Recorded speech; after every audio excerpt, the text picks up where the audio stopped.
Every year around Valentine's Day, February 14th, news items in India focus on how Hindu enthusiasts sometimes vandalize stores that vends trinkets related to occasion.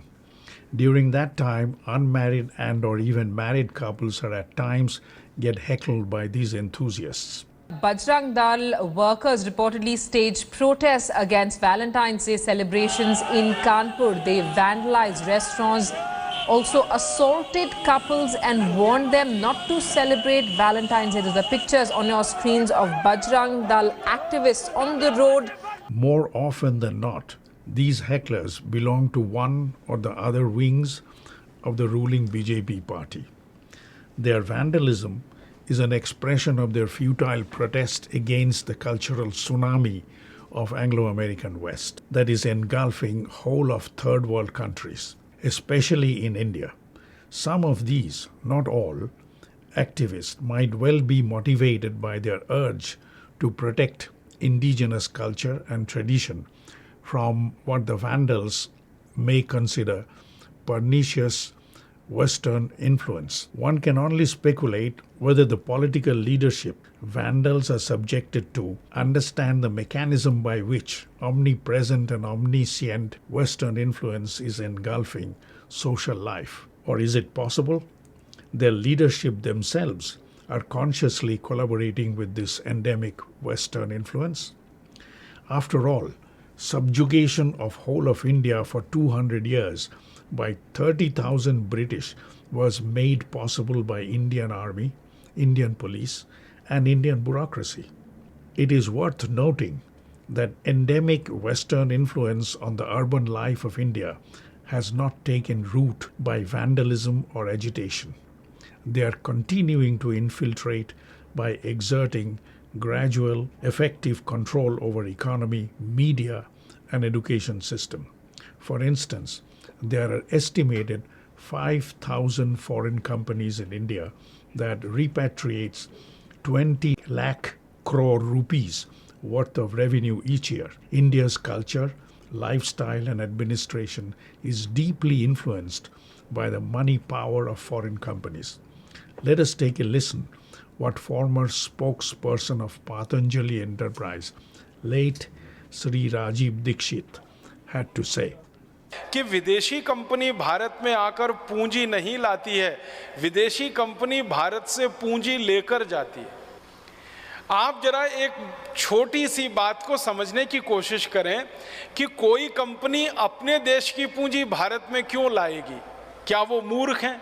अगर America की कोई company Bharat में आएगी तो जान लीजिए वो अपनी पूंजी लेके नहीं आएंगे, यहाँ से पूंजी अमेरिका ले जाने के लिए आएंगे, क्योंकि इसीलिए वो बनाए गए हैं, इसीलिए उनकी रचना की गई। ऐसे यूरोप के देशों से कोई कंपनी यहाँ पूंजी लेके नहीं आएगी, यहाँ से पूंजी लेकर वो यूरोप में जाएगी।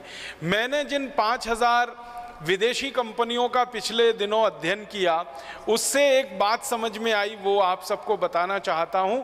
अगर मान लीजिए अमेरिका की कोई कंपनी है, उसने 50 रुपए भारत में निवेश कर दिया 2009 में, तो ठीक एक साल के बाद 2010 में उस कंपनी की बैलेंस शीट जब हम देखते हैं तो पता चलता है कि उसने हर 50 रुपए पर 150 रुपए यहाँ से कमा के अमेरिका को भेज दिया। $1 यहाँ लाया और $3 वो यहाँ से लेकर चले गए। उनमें सबसे बड़ी विदेशी कंपनी इस समय जो है उसका नाम है हिंदुस्तान लीवर लिमिटेड। नाम से इसको ऐसा लगता है कि जैसे ये हिंदुस्तानी कंपनी है, वास्तव में ये विदेशी कंपनी है। इसका असली नाम है यूनिलीवर और ये ब्रिटेन और हॉलैंड के संयुक्त उपक्रम की कंपनी है।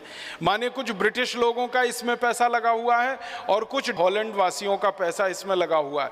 तो ये हिंदुस्तान लीवर नाम की कंपनी भारत में जब सबसे पहले व्यापार करने आई सन 1933 में, तो इस कंपनी ने पूंजी कितनी लगाई? इस कंपनी ने मात्र 15 लाख रुपए की पूंजी निवेश किया। उसी साल व्यापार के शुरू होने के 6-8 महीने के बाद इन्होंने थोड़ा सा और पैसा लाकर उसमें डाला, तो कुल मिलाकर पहले साल में इनका जो पूंजी निवेश हुआ वो 33 लाख रुपए का हुआ। अब ऐसा मान लीजिए कि हिंदुस्तान लीवर लिमिटेड ने भारत देश में 33 लाख रुपए से व्यापार शुरू किया, धंधा शुरू किया, आज से लगभग 70-75 साल पहले। अब ये कंपनी जो भारत से मुनाफा कमा रही है एक साल में, वो है 14,740 करोड़ रुपए। ये इनका आधिकारिक है जो उनकी बैलेंस शीट में वो दिखाते हैं। 33 लाख रुपए से व्यापार शुरू किया लगभग 70-75 साल पहले, फिर उसमें से मुनाफा कमाया, मुनाफे को भारत में लगाया, फिर और मुनाफा कमाया, फिर और लगाया, फिर पैसे बढ़ते गए, बढ़ते बढ़ते इनका मुनाफा बढ़ता गया और वो बढ़ते बढ़ते आज हिंदुस्तान में इनका कुल मुनाफा हो गया 14,740 करोड़ रुपए, जिसमें से ये एक साल का है, जिसमें से ये बताते हैं कि लगभग 217 करोड़ रुपए शुद्ध रूप से विदेश लेके चले जाते हैं। Let us now listen how India's fiscal policy is said to have been designed to serve not the interest of Indians, but for whom? Listen to this. 3 घंटे बात करने का मौका मिला। मैं सेवाग्राम नाम के एक छोटे से गांव में रहता हूं, महाराष्ट्र में, वर्धा जिले में। ये गांव महात्मा गांधी का गांव है। महात्मा गांधी ने वहां एक आश्रम बनाया हुआ है, मैं उसी आश्रम में रहता हूं। डॉक्टर मनमोहन सिंह पिछले साल वहां आए थे, 3 घंटे रुके। आए क्यों थे? हम जिस गांव में रहते हैं उसके आसपास के गांव में पिछले साल 56,000 किसानों ने आत्महत्या कर लिया। 56,000 किसानों ने आत्महत्या किया। तो संसद में हंगामा हो गया था, तो मनमोहन सिंह को जवाब देना भारी पड़ रहा था, इसलिए वो गांव में आए थे देखने के लिए कि आत्महत्या क्यों हो रही। तो उस समय 3 घंटे का समय मिला, तो मैंने जो उनसे वार्तालाप किया उसमें सबसे पहला सवाल मैंने उनसे पूछा था कि आप बहुत बड़े अर्थशास्त्री हैं, सारा देश ऐसा जानता है और अंग्रेजी मीडिया आपको बहुत ज्यादा मानता है कि आप बहुत बड़े अर्थशास्त्री हैं। मेरे समझ में ये अर्थशास्त्र आपका नहीं आता कि आपने भारत के रुपए का दाम गिराया और डॉलर का दाम बढ़ाया। आप जब इस देश में वित्त मंत्री बने तो 33% रुपए का दाम आपने गिराया एक ही दिन में। फिर 2 दिन के बाद आपने 22% और दाम गिरा दिया। जब आप आए थे इस देश में वित्त मंत्री के रूप में तो हम 7 रुपए 80 पैसे में डॉलर खरीदते थे। अब इस देश में आप प्रधानमंत्री के रूप में हैं, हमें 45 रुपए देकर डॉलर मिलता है। तो आपने ये क्यों किया? कोई भी साधारण से साधारण अर्थशास्त्री ये नहीं करता कि अपने देश की करेंसी का भाव गिराए और दूसरे देश की करेंसी का भाव बढ़ाए। इससे तो बहुत बड़ा नुकसान है देश में। उन्होंने पूछा क्या नुकसान है, मैंने उनको 2-3 उदाहरण बताए, वो आपको भी बताना चाहता हूं। हमारे देश को डॉलर का भाव बढ़ने से और रुपए का भाव गिरने से कितना नुकसान हो रहा है, एक ही छोटी जानकारी देता हूं कि जब डॉक्टर मनमोहन सिंह वित्त मंत्री बने 1991 में, तब भारत की सरकार अमेरिका को लोहा बेचती थी, कच्चा लोहा, आयरन ओर, तो उसका भाव था 7 रुपए किलो। 1 किलो कच्चा लोहा, आयरन ओर हम अमेरिका को बेचते थे 7 रुपए में। अब डॉक्टर मनमोहन सिंह ने रुपए का भाव गिरा के डॉलर का भाव बढ़ा दिया। वही कच्चा लोहा हम अमेरिका को बेच रहे हैं 15 पैसे किलो। हमारे देश का बेशकीमती कच्चा लोहा अमेरिका को बेचा जा रहा है 15 पैसे किलो में। 1991 में बिकता था 7 रुपए किलो में। इसका मतलब हर 1 किलो लोहे पर 6 रुपए 85 पैसे का नुकसान हो रहा है। मैंने उनसे कहा कि अगर 2 करोड़ टन लोहा हम हर साल बेचें तो 13,000 करोड़ रुपए का हर साल नुकसान हो रहा है उस दिन से, जिस दिन से आप वित्त मंत्री बने इस देश के। और 15 साल का अगर ये नुकसान जोड़ लिया जाए तो ये लगभग 1.5 लाख करोड़ रुपए से ऊपर बैठा है। और 1.5 लाख करोड़ रुपए की रकम इतनी बड़ी रकम है कि इससे अगर सोना खरीद लिया जाए तो पंजाब के 12,000 गांव की एक सड़क सोने से बन सकती। तो मैंने कहा आपने ये क्यों किया? कोई अच्छा समझदार अर्थशास्त्री ये नहीं करता। मुझे भी अर्थशास्त्र समझता है, कभी भी ये काम मैं देश के हित में नहीं कर सकता। तब उन्होंने उत्तर दिया, हमारी मजबूरी है, हम क्या करें, हमने अमेरिका से कर्ज लिया है, वर्ल्ड बैंक से कर्ज लिया है, IMF से कर्ज लिया है, कर्ज देने वालों की शर्त है कि रुपए का भाव गिराओ, तो हमने भाव गिराया। तो मैंने कहा इसमें देशभक्ति क्या है? कर्ज देने वालों ने आपको कहा कि भारत के रुपए की कीमत गिरा दो, आपने गिरा दी, तो इसमें देशभक्ति क्या है? देशभक्ति तो तब होती जब कर्ज देने वाले कहते कि रुपए की कीमत गिराओ और आप नहीं गिराते, और आप कहते कि मैं देश का नागरिक हूं, मैंने भारत माता का दूध पिया है, भारत माता को एक पैसे का नुकसान नहीं होने दूंगा, तब देशभक्ति होती। उन्होंने कहा, आपने गिरा दिया। और इसमें लोहे का तो एक उदाहरण है, इससे बड़ा दूसरा उदाहरण मैं आपको समझाता। आप यहाँ पंजाब में रहते हैं, आपको ये जानकारी है कि आपको चीनी मिलती है 20 रुपए किलो। खाने को चीनी खरीदो बाजार से, अच्छी क्वालिटी। यही चीनी जब भारत से अमेरिका बेची जाती है तो उसका भाव होता है 50 पैसे kilo, with respect to dollar. Dollar के साथ जब हम कैलकुलेशन करते। आप पंजाब में रहते हैं, बासमती चावल खाते हैं, कम से कम आप 1 किलो बासमती चावल खाएंगे 46 रुपए किलो, 40-45 रुपए किलो, यही है ना? आपको मालूम है यही चावल भारत सरकार अमेरिका को बेचती है 1 रुपए किलो। यही चावल आपको मिलता है 46 रुपए किलो। आप यहां रहते हैं पंजाब में, दाल खाते हैं, उड़द की दाल खाएंगे 60-70 रुपए किलो मिलेगी। यही दाल अमेरिका को एक्सपोर्ट होती है 2 रुपए kilo, with respect to dollar. आप कोई भी चीज का भाव हिसाब निकालें, उसको 45 गुना सस्ता कर दीजिए, इतना सस्ता अमेरिका को चला जाता है सब। हमारा बासमती चावल, हमारी दालें, हमारा काजू, किशमिश, मुनक्का, मखाने, अच्छी अच्छी चीजें भारत की अमेरिका जाती हैं 45 गुनी सस्ती, और हमको मिलती है 45 गुनी महंगी। तो मैंने उनसे कहा, डॉक्टर मनमोहन सिंह को, कि आप अर्थशास्त्री हैं, देश के लोगों को तो महंगाई का सामना करना पड़ रहा है, और आप अमेरिका को हर चीज मुफ्त में दे रहे हैं, फोकट में दे रहे हैं। तो मैं क्या मानूं, आप भारत के प्रधानमंत्री हैं या अमेरिका? थोड़ा उनको तमतमाहट आई। मैंने कहा अच्छा है, आप थोड़ा गुस्सा करें, मुझे पता तो चले। लेकिन उन्होंने फिर वही उत्तर दिया, हम क्या करें, हमने अंतर्राष्ट्रीय समझौते किए हैं, गेट करार किया है, WTO किया है। Here is a narrative on the extent of Western control over Indian mainstream media with special reference to the control of the church. CNN, IBN, what is it? This is 100% funded by Southern Baptist Church with its branches in all over the world, with headquarters in the US. The church annually allocates $800 million for promotion of its channel. Its Indian head is Rajdeep Sardesai and his wife Sagarika Ghosh. Times Group list: Times of India, Midday, Navbharat Times, Stardust, Femina, Vijay Times, Vijaya Karnataka, Times Now, and many more. This is the Times Group list. This Times Group is owned by Bennett and Coleman.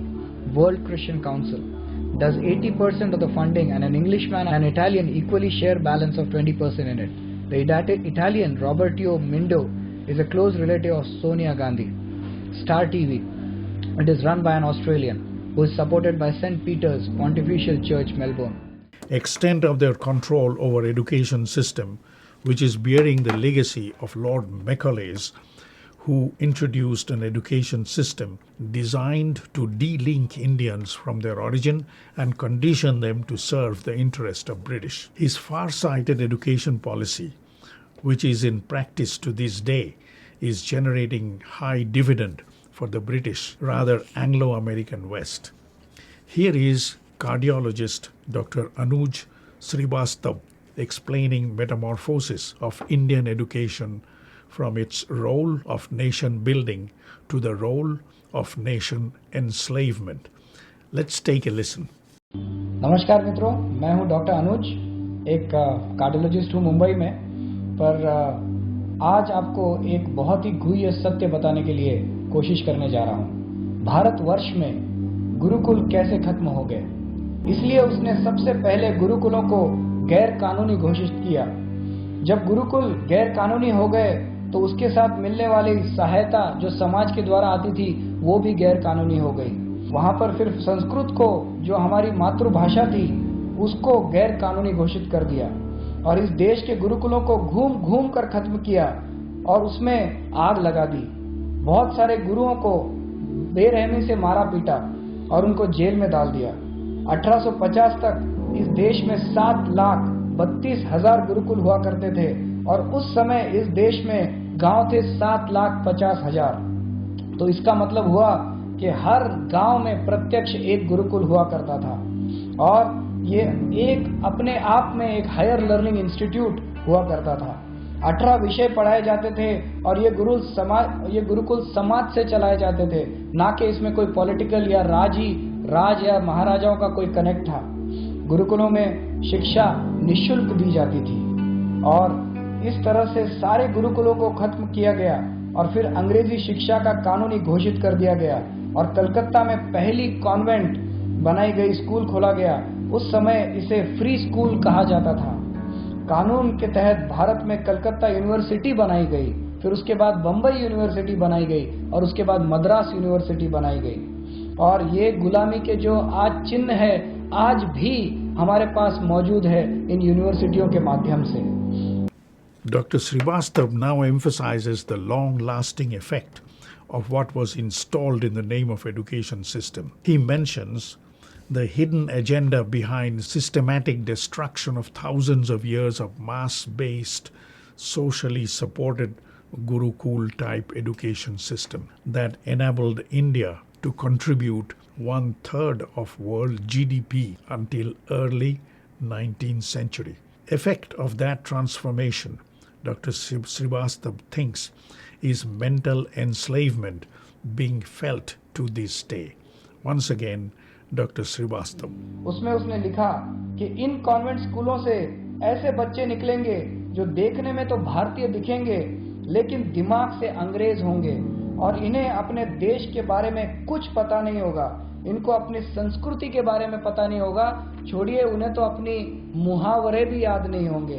ऐसे लोग इन convent स्कूलों से बाहर निकलेंगे, अपने परंपराओं के बारे में भूल जाएंगे। हम जब चले भी जाएंगे तो ये अंग्रेजियत यहाँ से नहीं जाएगी। ये फेमस चिट्ठी मकौले ने अपने पिता को लिखी थी। उस समय लिखी चिट्ठी की सच्चाई इस देश में अब भी साफ साफ दिखाई दे रही है और उस एक्ट की महिमा देखिए कि हमें अपनी भाषा बोलने में शर्म आती है। Manifestation of Valentine's Day culture is just a byproduct of endemic, deep and powerful influence of Anglo-American West. In the face of such mighty infiltration, vandalizing Valentine's Day followers is not just futile, but simply pathetic ignorance of the genesis of endemic Western influence. If one believes that all pervasive Anglo-American influence of the West will bring about, to use the standard phrase of politicians, peace and prosperity, then let the vandals join the party. But if motivation is to protect and promote indigenous culture, heritage and tradition, then one must beat the infiltrators in their own game. But how? Now that vandals are made to believe that their nationalist government is at the center. So instead of vandalism, let them come up with a viable and attractive alternative to Valentine's Day. So why not pressure their nationalist government to use similar tools to culturally condition Indian people on a mass scale to accept and promote excellent indigenous festivities that celebrate romance. Here are some examples of such festivities from various parts of India, including the hill tribes that capitalize on romance. A sample of Karwa Chauth, northern state of India.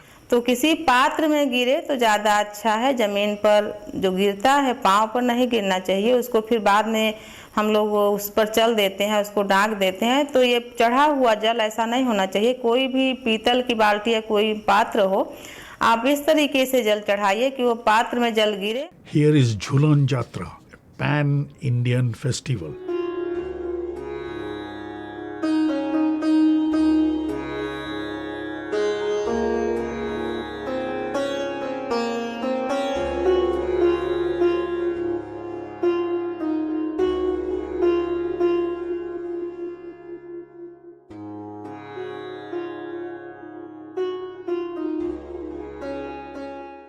This is from Tamil Nadu of South India, Natanjali dance.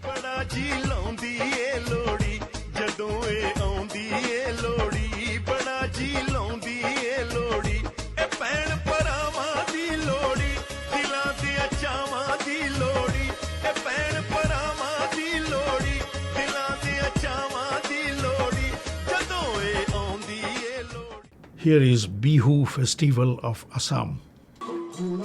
Every festival is celebrated in Assam with great pomp and show, with Bihu being one of the most important of all Assamese festivals. And here is Wangla of Meghalaya.